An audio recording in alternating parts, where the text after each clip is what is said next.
Well, we were looking at the Exodus, И когда мы рассматривали события исхода, and we're talking about the events of the Exodus. God is moving to fulfill the Abrahamic covenant. и говоря о событиях исхода, мы уже подчеркнули, что Бог двигается, исполняя завет с Авраамом.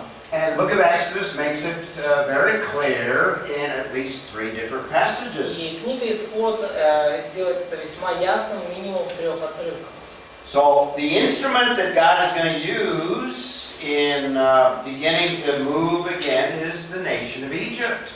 И тот инструмент, который Бог использует вот в этом движении к исполнению завета, это египетская нация. And by the way, the background slide that I'm using here is called the bent pyramid, which is a very unique pyramid in Egypt. И, кстати, вот тот слайд, который я здесь использую в качестве фона, это пирамида Бент, очень уникальная пирамида. Archaeologists are not sure why they constructed this pyramid.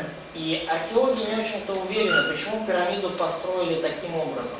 Because they started out at an angle like that. Потому что начали-то они строить вот под таким углом. It's called the bent pyramid because at this point it takes a different angle. Ага. Значит, ну, и эту пирамиду называют, точнее, изогнутая пирамида. А? Bad builders. Just bad builders. Probably not, because the Egyptians show that they had some technology that we're not even sure how they built these pyramids. Скорее всего, они не были такими уж плохими строителями. Мы видим, что у них были технологии настолько развиты, что мы даже толком не знаем, как построить такие сооружения. In fact, one of the things that I talk about in a different talk И, кстати, вот одна из вещей, о которых я уже говорил в другом месте, is some of the technology that they had to have in order to build any of these pyramids in Egypt.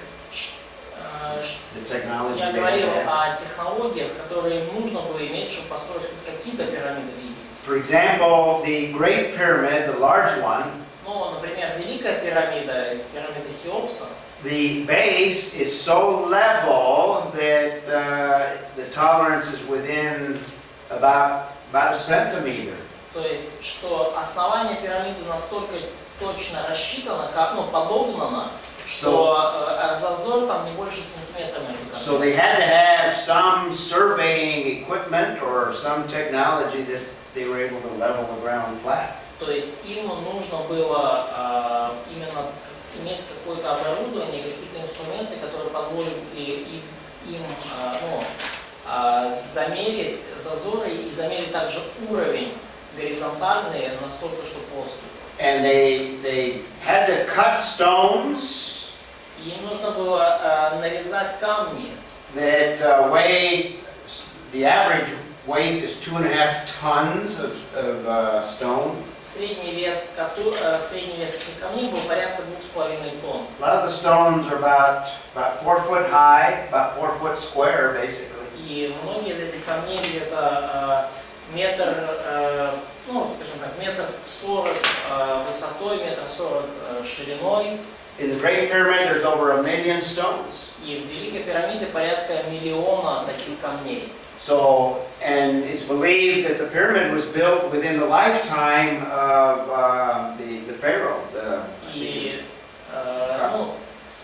ученые верят, что вот эта пирамида была построена в течение жизни императора Хаафа или Хеопса. So I did some calculations if the pyramid was built over a 30-year period of time. И я сделал вычисление, если мы считаем, что пирамида была построена в течение 30 лет, They had to cut the stones, they had to transport the то stones, им нужно было этот камень нарезать, им надо было его перевозить, transport them down the Nile, перевозить их по, скажем так, по берегу. and they had to place those stones at a very high rate.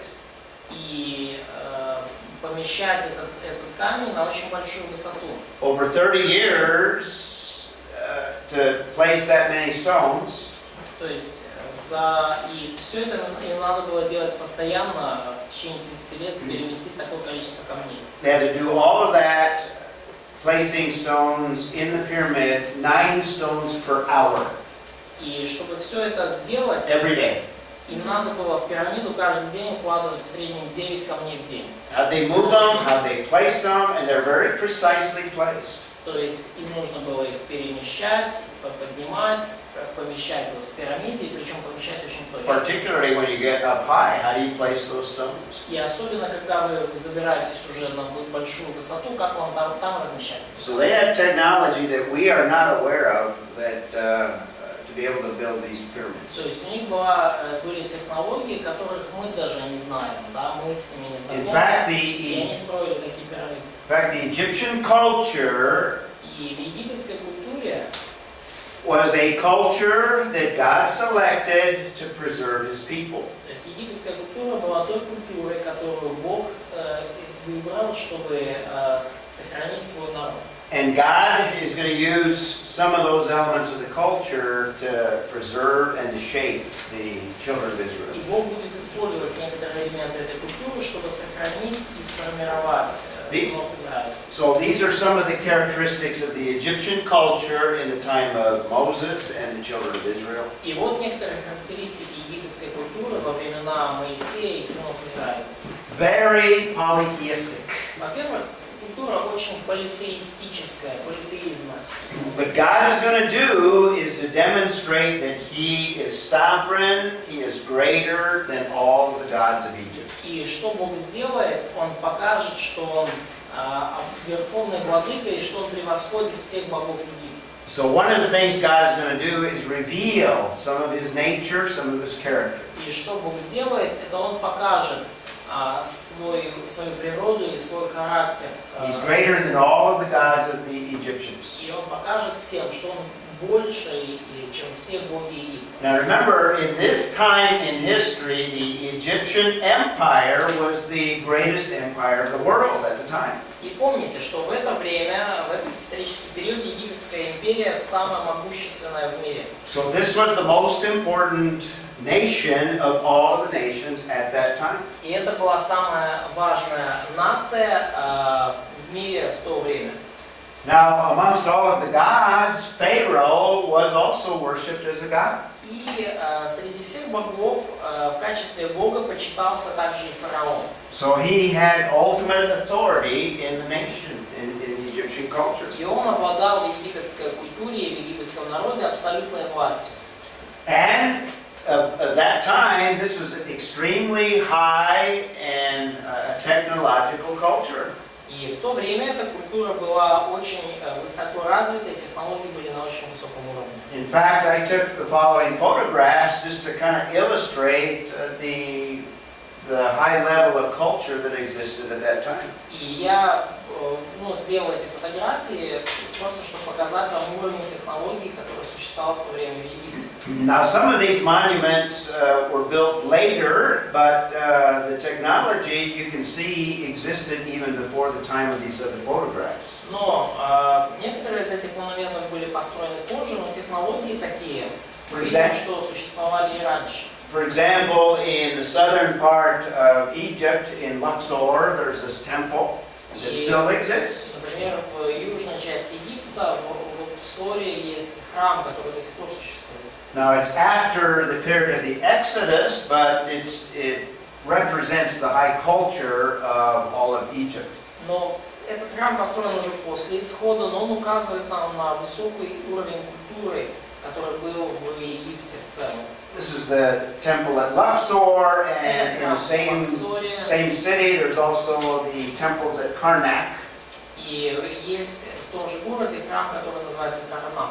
These are huge columns. In fact, how they built them, how they stood them up, we don't know. Как они их поставили, мы не знаем. I'll give you I think I've got a photograph that gives you a perspective on the size of those columns. И я хочу просто вам показать фотографию, чтобы вы оценили размер этих колонн. This is about almost 3 meters across. То есть вот эта вот колонна толщиной 3 метра. And about 10-12 meters high. И 10-12 метров толщиной, высотой. That'll give you a perspective. See the perspective of the people. Людишки ходят, а вот тут вот эти колонны. These are the columns that I was showing you, and there will be a roof on the top. Которые я вам показывал, и там еще крыша наверху.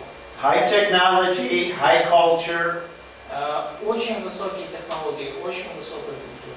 Like I said, these date back to the Old Testament period. И это все, как я уже сказал, датируется как раз-таки временами Ветхого Завета. We don't know how they stood these obelisks up. Мы не знаем, как они поставили также этот обелиск. Some of them, I don't know, 20 meters tall. И некоторые из этих обелисков, они 20 метров высотой.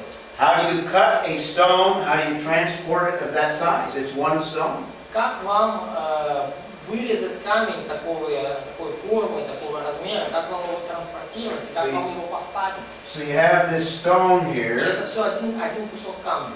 that you cut it out. Да. А? Это точно, что там колонны вроде как с кирпичиков сложены. So it's the single stone, single piece of stone. Well, not the columns, but the obelisk. Ну, колонны они собранные, а вот обелиск это цельный камень. А может они были ростом другие? So maybe they was higher, more taller. So they had bigger height. Нет? Yeah. No. Почему нет? Why not? So we know some of the quarries where they came out of Мы, in the Upper Nile. ну, мы знаем некоторые карьеры, из которых они достали эти So камни. they cut them out, they transported them, То есть они вырезали эти камни, транспортировали их. and then they stood them up. How do you stand up Потом они их устанавливают. Как его установить? so that you have a vertical column without breaking it? Что поставить этот обелиск совершенно вертикально и при этом не сломать его. Scientists today don't know how they did it. И ученые сегодня так до сих пор не поняли, как же они это делают. So this is high culture. This is advanced culture. И это потому, можно сказать, очень высокая культура и очень Just a продвинутая. few other indications. They recorded their history on the walls in some cases. И вот другие свидетельства, они на стенах записывали свою историю. Point I'm making is this is a very advanced culture. То есть идея, которую я хочу здесь показать, что культура очень высокоразвита. Another characteristic is they valued stability and order in that culture. И еще одна характеристика этой культуры, что они там очень ценили стабильность и порядок. In fact, the stability is kind of reflected in the architecture that represents the buildings that they И похоже, что built. вот это стремление к стабильности отображалось даже в архитектуре, в зданиях и сооружениях, которые они строили. The pyramids are some of the most stable of all structures of all history. Пирамиды египетские — это одни из наиболее стабильных сооружений, структур, построенных когда-либо в истории. And in order to build these structures, not just the pyramids, we don't even know today. И So there had to be organization, order. И как построить, такие огромные сооружения, мы даже сейчас толком не понимаем. И для этого, очевидно, нужен очень серьезный порядок и хорошая организация. Now they depended on the nation and particularly Pharaoh as their savior. И вся нация очень сильно зависела от государственного аппарата и в особенности от фараона. And they also looked to him for some of that stability. И они также ожидали от него такой стабильности. And another important aspect of their culture is they were separatists or people that did not intermarry. They kept separate from other cultures. И также характеристика этой культуры в том, что они были сепаратисты. Они не смешивались, не вступали в браки с другими народами. That's why God sent them to Egypt. И вот почему Бог послал Израиль именно в этот народ. Because this is the opposite of the Canaanites. Потому что египтяне были полной противоположностью хананеев в этом плане. The Canaanites were not only a very immoral culture, but they would intermarry with anyone. хананеи не только были очень развращенной культурой, но они готовы были жениться с кем угодно. And in Genesis 37 and 38, we see, for example, Judah intermarrying with a Canaanite woman. И мы видим, например, в 37 и 38 главе Бытие, как Иуда вступил в брак с хананейской женщиной. That could not happen in Egypt because they kept distinct and separate from other peoples. В Египте такого произойти не могло, потому что они держали себя в стороне, они себя отделяли от других народов. So, Галя? Йосиф хіба ж не єгиптянці? So did Joseph marry Egyptian? Yeah, Да. right. Он не был сепаратист. Yeah, that's a little strange as well. But Да, но это вообще-то немножко странно. But overall, the main reason he was able to is because of the high position that he occupied. Но основная причина, по которой он, в общем-то, смог это сделать, это потому, что он занимал очень высокий пост. He occupied a position that was just below Pharaoh. То есть он занимал пост чуть-чуть ниже фараона. So even Joseph would have been viewed almost like a god.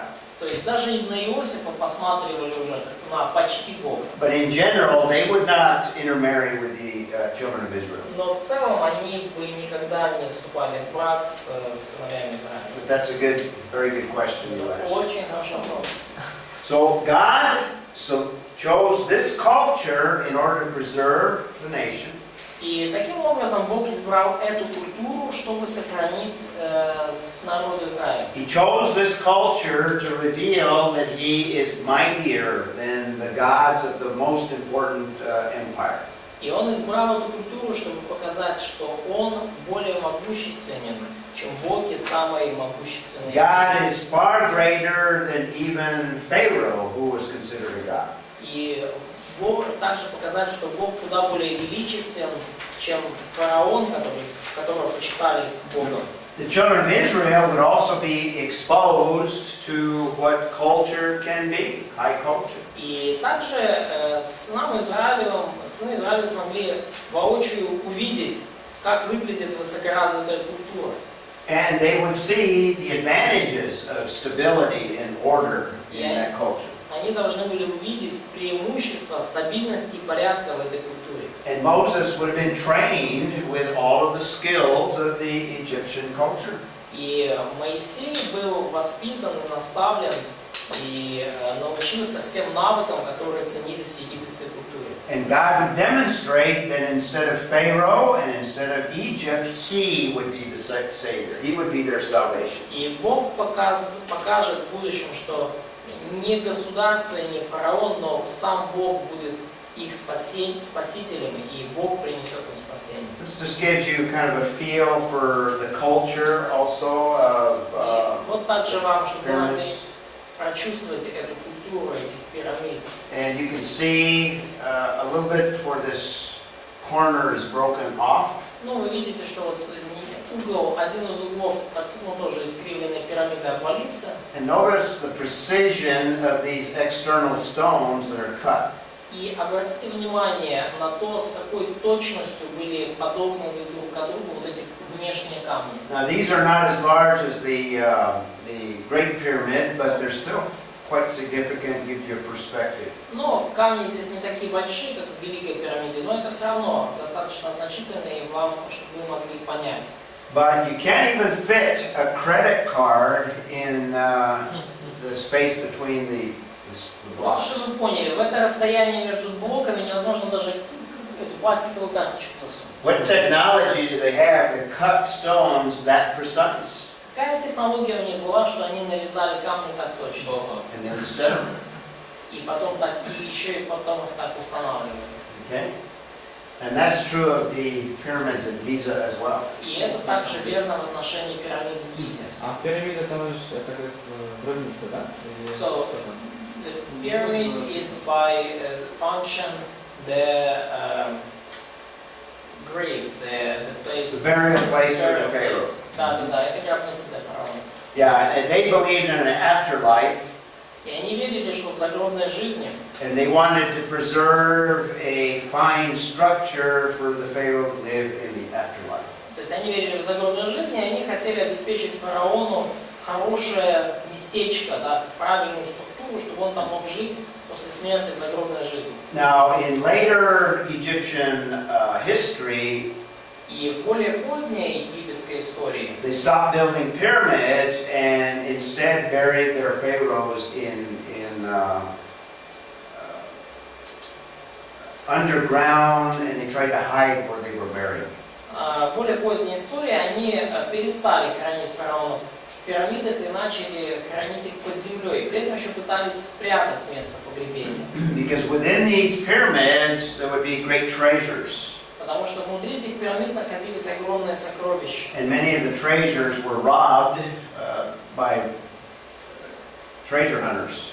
И, конечно же, многие из этих сокровищ, они подвергались разграблению от охотников за For сокровищами. example, at Luxor, where I showed you those other photographs, Например, вот в этом храме в Лаксоре, я вам показывал фотографии, later in the history, they have a whole area that is called the Valley of the Kings. и позже вот в этой области у них была целая вот такая территория, которую называли Долина царей. Where they dug into the mountain and buried their pharaohs deep in there and tried to hide so that the robbers couldn't rob it. То есть они выдавливали в скале такую пещеру, хранили там фараона, и потом пытались это место еще припрятать, замаскировать, чтобы грабители туда не проникли. So, the first 4 chapters, И первые 4 главы we have the preparation for deliverance, мы видим вот эту подготовку к избавлению. and the emphasis of chapters 5 through 18 is the defeat of this great Egyptian empire. И акцент в главах с 5 по 18 это именно поражение великой армии Египта. So God is moving to fulfill the covenant. И потому Бог двигается в направлении исполнения своего завета. Second major implication is God is going to reveal himself to the children of Israel. И второй момент, что Бог открывает себя сыновьям Израиля. Remember, the children of Israel were in Egypt over 400 years. Помните, что сыновья Израилева были в Египте почти 400 лет. They didn't remember who the God, their God was. Они даже не помнили, какой их Бог. In fact, the book of Genesis hadn't been written yet. И вообще-то книга Бытие даже еще не была написана. And it's possible that the book of Genesis was written while the children of Israel were in Egypt, because it's written by Moses. И вполне возможно, что книга Бытие была написана еще в Египте, потому что, написана она была Моисеем. We don't know the exact date of the writing of the book of Genesis or the Pentateuch. И мы не знаем точной даты написания книги Бытие или вообще всего Пятикнижия. But Moses probably wrote it before the Exodus. Но вполне возможно, что Моисей написал именно книгу Бытие до Исхода. Now, obviously, the book of Exodus and the other books of the Pentateuch would have been written after the Exodus. Очевидно, книга Исход и последующие книги Пятикнижия были написаны уже после Исхода. In fact, Deuteronomy is written after the 40-year wilderness. И вообще-то книга Второзакония написана уже после 40 лет блуждания по пустыне. So the children of Israel didn't know Yahweh, didn't know the God that brought them into existence. И сыновья Израилева не знали Яхве, они не знали Бога, благодаря которому они вообще появились. So God is going to reveal His character and His nature. И Бог таким образом явит им свой характер и свою природу. So we have the plagues and we have the Exodus itself, miraculous events. И мы увидим казни, и мы увидим собственный исход, вот эти чудесные события. This is what the plagues and the Exodus did И вот что случилось во время казни и исхода. in revealing who God is. Они явили нам, каков Бог. One of the main things is it refuted the gods of the Egyptians. И одна из важных вещей, которая также была продемонстрирована в этих событиях, это несостоятельность, беспомощность египетских богов. All 10 of the plagues are related to the gods of the Egyptians. Все 10 казней связаны с богами египетскими. And when God brings these plagues, He's showing that He is greater than those gods that the Egyptians believed in. И когда Бог приводит на Египет эти казни, Он тем самым показывает, что Он более величественен, чем все остальные, ну, чем те боги, которым египтяне поклонялись. So God is greater than the gods that the Egyptians believed in. И таким образом Бог, Яхве, более величественен, чем...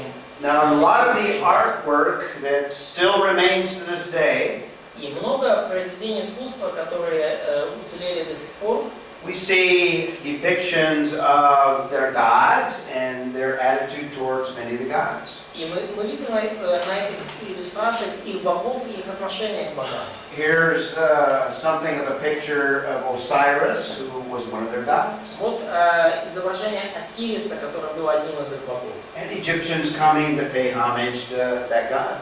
И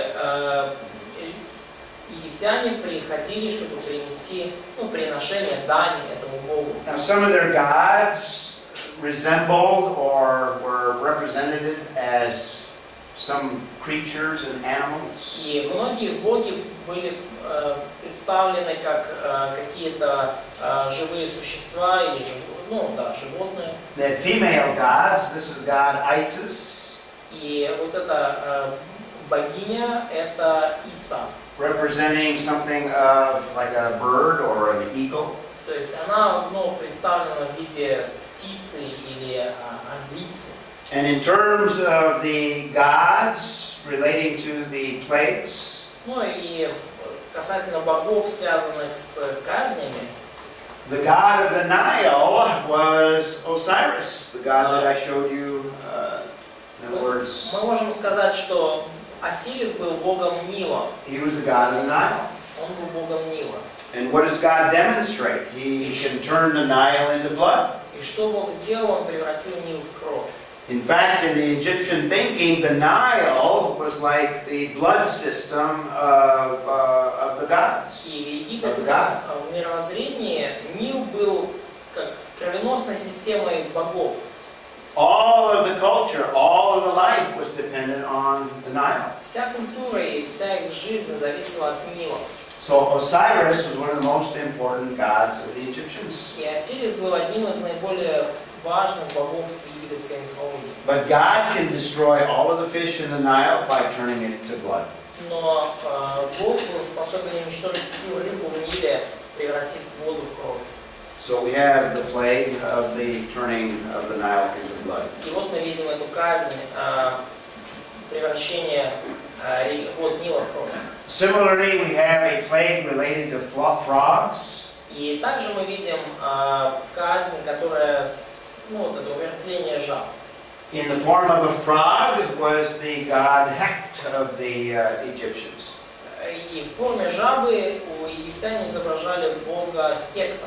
And we also have gods relating to even insects. И также мы видим бога, который был связан с насекомыми даже. And we have a god noted there, and God brings a plague of insects, or what was it?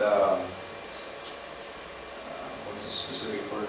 И мы видим конкретную казнь, связанную с насекомыми. The swarm of gnats was one of them. Саранча, да? Yeah. They worshipped cows and other beasts. Они поклонялись также коровам и другим домашним животным. And the god behind cows was Ka. И богом, который стоял за всеми этими животными, был бог Та. And they even had gods related to diseases and physical things, medical things. Также у них был бог как медицины, связанный с болезнями, со здоровьем. God related to the hail and snow and rain. И также бог, связанный с градом, снегом и дождем. Nut was the Egyptian god. Звали его Нут, этого бога. They worshipped the sun. Они поклонялись солнцу также. That was Ray, or Horus was also a name. И были также два имени богов, Рэй и Хорус. And what does God do? He darkens the sun. So He shows sovereignty over sun. Что делали эти боги? Они как бы в их мышлении затемняли солнце, то есть они обладали властью над Я солнцем. сказал, что Бог сделал затмил солнце. Я прошу прощения. And these So, are this God darkened the sun. God darkened the sun, Наш Бог, правильный Бог затмил солнце. showing that He has power over the sun gods. Показывая тем самым, что он обладает властью над этими богами солнца. These are just examples of some of the gods. They had gods everywhere for everything. И это только примеры этих богов. Вообще у них были боги для всего и огромное количество. And some of the gods were very strange. They took on the form of both man and sometimes animals. Некоторые боги были довольно странными, принимали форму и людей, и животных одновременно. For example, the god Anubis. Например, бог Анубис.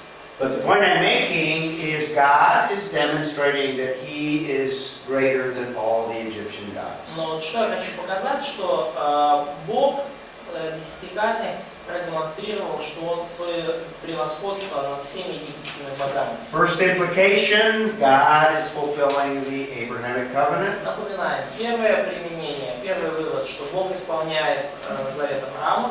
God is demonstrating not just to the Egyptians, but also the children of Israel. Второе, что Бог открыл себя не только египтянам, но и сынам Израиля. The Egyptians are learning that their gods are no God at all. И египтяне уяснили из этого урока, что их боги и не боги там. And the God of Israel is the only God. Вообще не боги, и только Бог Израиля по-настоящему Бог. There's little hints in the book of Exodus that some of the Egyptians believed in Yahweh. И есть небольшие даже следы и небольшие намеки в книге Исход, что некоторые египтяне уверовали в Яхве. And at least recognized that the God of Israel was greater than their gods. Или, по крайней мере, они признали, что Бог Израиля был более величественен, чем их боги.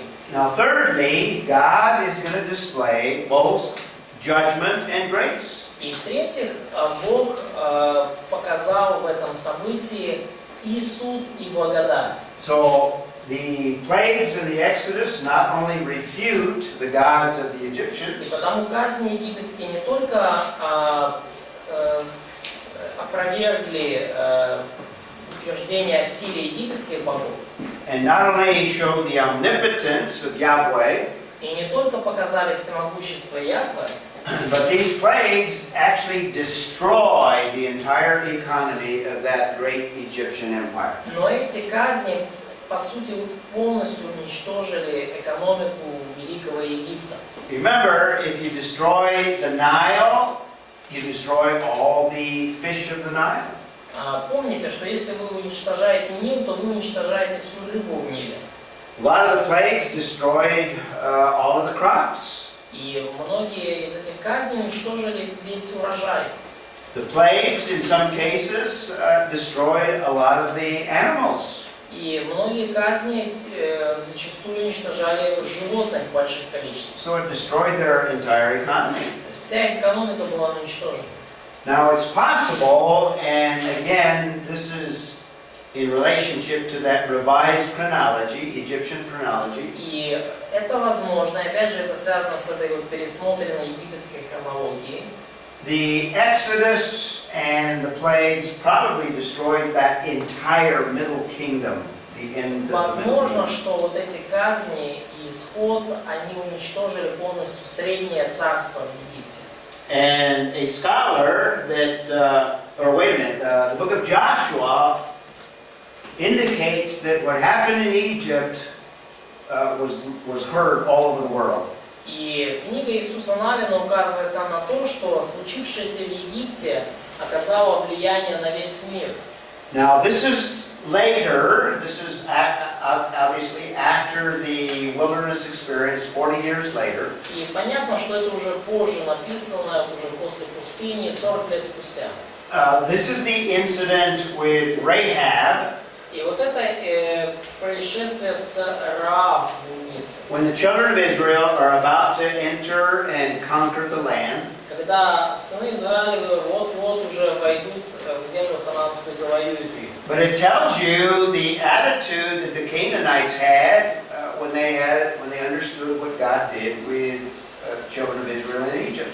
Но это показывает, отрывок показывает нам, какой страх, насколько сильно боялись хананеяне после того, как они услышали о случившемся в Египте. So let's read the passage and notice the impact of the Exodus on other peoples outside of Egypt.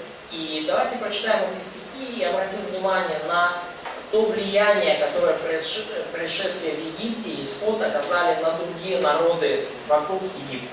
So let's read each verse individually. Прочитайте каждый стих по отдельности. Where do we leave off? I don't remember who's the last one. Masha was the last one. Значит, ну, каждый человек один стих читает. Vitaly, read verse 9 then. Joshua. Виталий, прочитай 9. Иисуса Навина 2:9. You probably ought to read it out of your Bible. I think part of it's cut off. Все. Ну я себя перечитаю, хорошо? Или там уже? Verse 9. Да. 9. И сказал, я знаю, что Господь отдал эту землю вам, и великий страх перед вами охватил нас. Okay, this is the realization of the Canaanites. И это вот то, в чем признаются хананеяне. They realized that the land of Canaan God gave to the children of Israel. И они понимают, что землю хананейскую Бог отдал сынам Израиля. And in reality, the Canaanites were terrified at the children of Israel. На самом деле хананеяне жутко боялись сынов Израиля. So much so that they are not even willing to fight. Настолько боялись, что многие даже отказывались сражаться с ними. Оксана, read verse 10. Оксана, 10 стих. Вони чули те, що Господь висушив воду Червоного моря перед вами, коли ви виходили з Єгипту. І що зробили ви обом аморейським царям, що по той бік Йордану, Сигонові та Огові, яких ви вчинили закляття. So the Canaanites were aware of what God did in the Exodus, the miraculous work. И мы видим, что хананеяне были осведомлены о том, что Бог сотворил при исходе, об этом чудесном деле. This is a major event of all of world history. И это важное очень событие во всей мировой истории. All of the peoples of that time were aware of what God was doing with the children of Israel. Все народы того времени были в курсе того, что Бог сделал через сынов Израиля. And Rahab recognized something about the God of the children of Israel. И Рав поняла очень многое о Боге сынов Израиля. Guy, if you want to read verse 11. Далее 11 стих, прочитай, пожалуйста. І чули ми це, і зумріло наше серце, і не стало вже духу в людині зі страху перед вами. Бо Господь, Бог ваш, Він Бог на небесах, в горі, на землі долі. So Yahweh is God. Итак, Яхве Бог. The God of Israel, He is the ultimate God. Бог Израиля, Он единственный настоящий Бог. And at least Rahab trusts in that God. И как минимум Раав поверила в этого Бога. So God destroyed the middle kingdom with the exodus of the plagues. И Бог, возможно, уничтожил Среднее Царство Египетское через казни и исход. And the text also emphasizes that when the children of Israel left, they left with many possessions, so they were enriched. И текст также подчеркивает, что когда сыны Израилева покинули Египет, они покинули его со многим имуществом, они сильно обогатились. And this was even promised or prophesied in Genesis 15. И это было уже, пророчество об этом было уже в Бытие 15 главе. Fulfilling what God said He would do. И Бог исполнил то, что Он сказал, что Он сделает. So we can see that God is working in grace and also judgment. И мы видим, что Бог трудится, показывая как свою благодать, так и свой суд. He's acting in grace toward the children of Israel. Он относится с благодатью к сынам Израилевым. And He's acting in judgment in terms of the nation of Egypt. И Он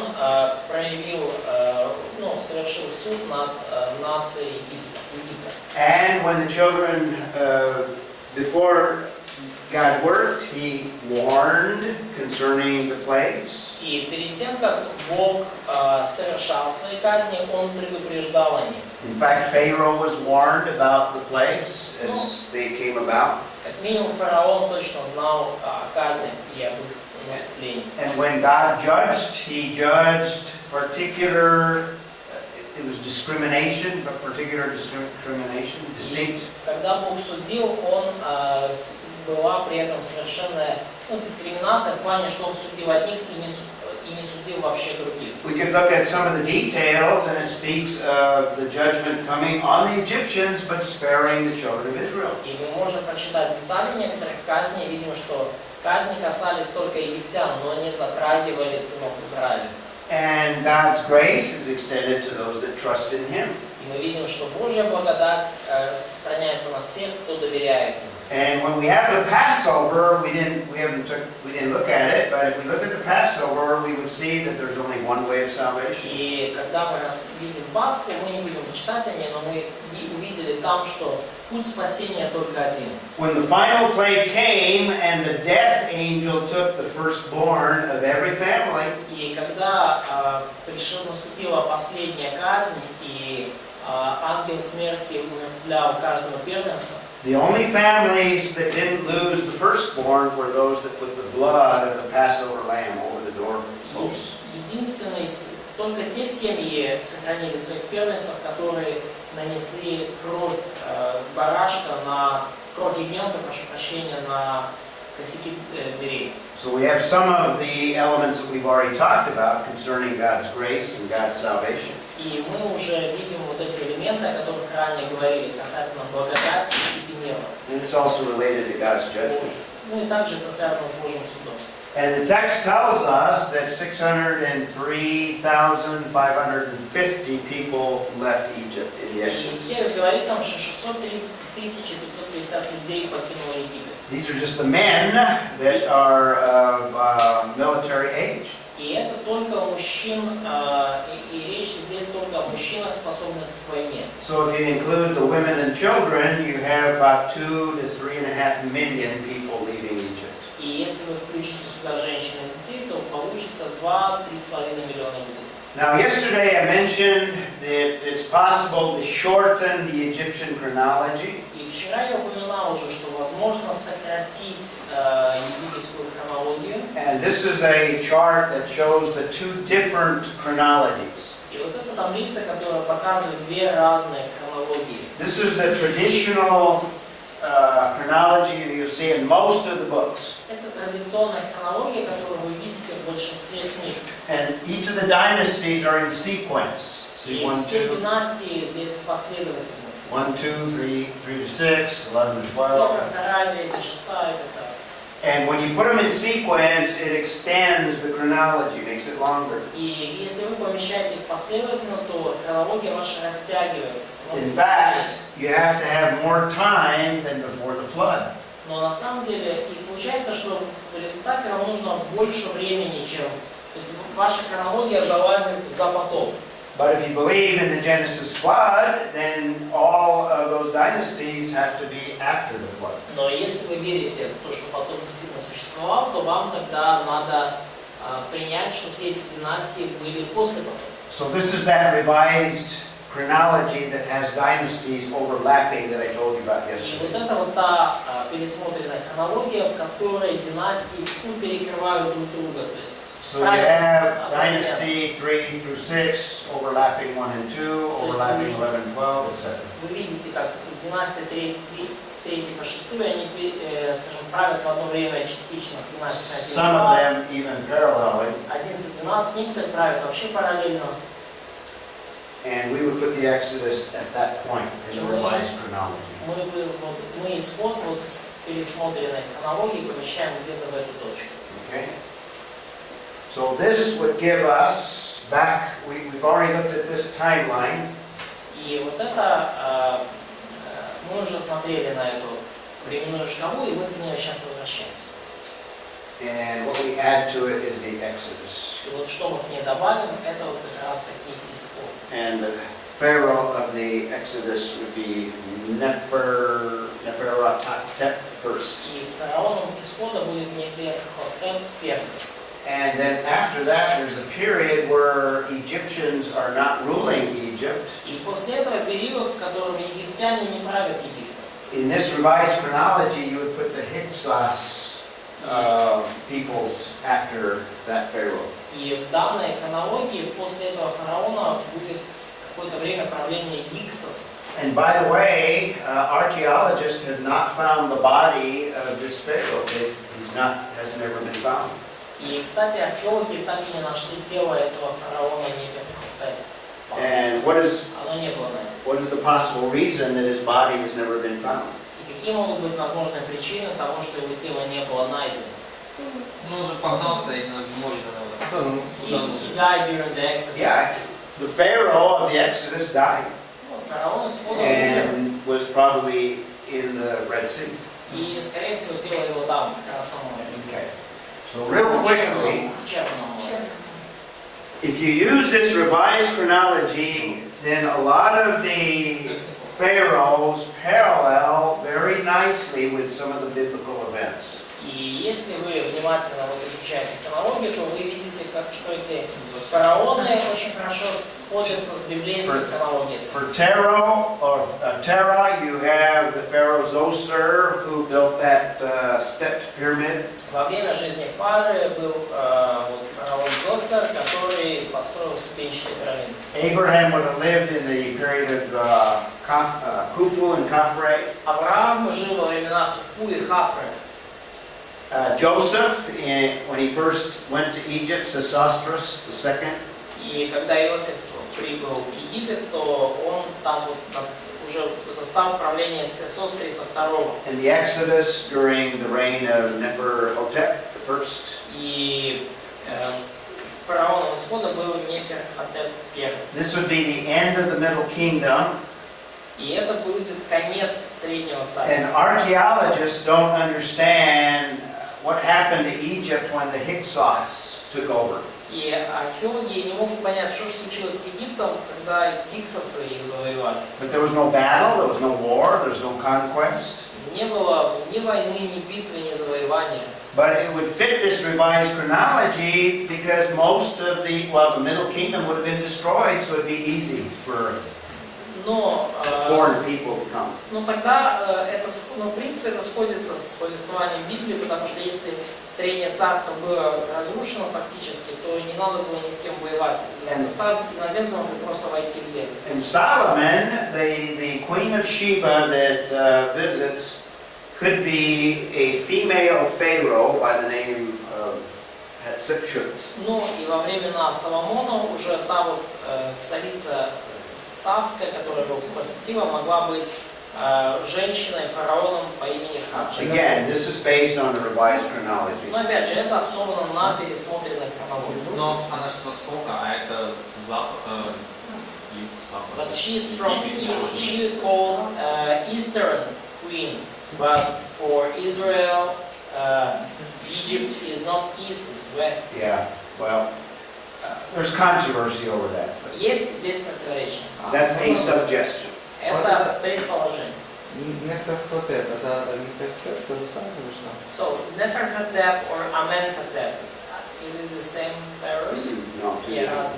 разные. Two different pharaohs. Because Ted Kennedy gave them different name for Different Exodus names. pharaoh. Yeah, Titus, yeah. Titus, Yeah, there's a difference in the two chronologies. Есть разница в двух хронологиях, в том числе они касаются таких. The problem is in the traditional chronology, the Exodus doesn't seem to fit.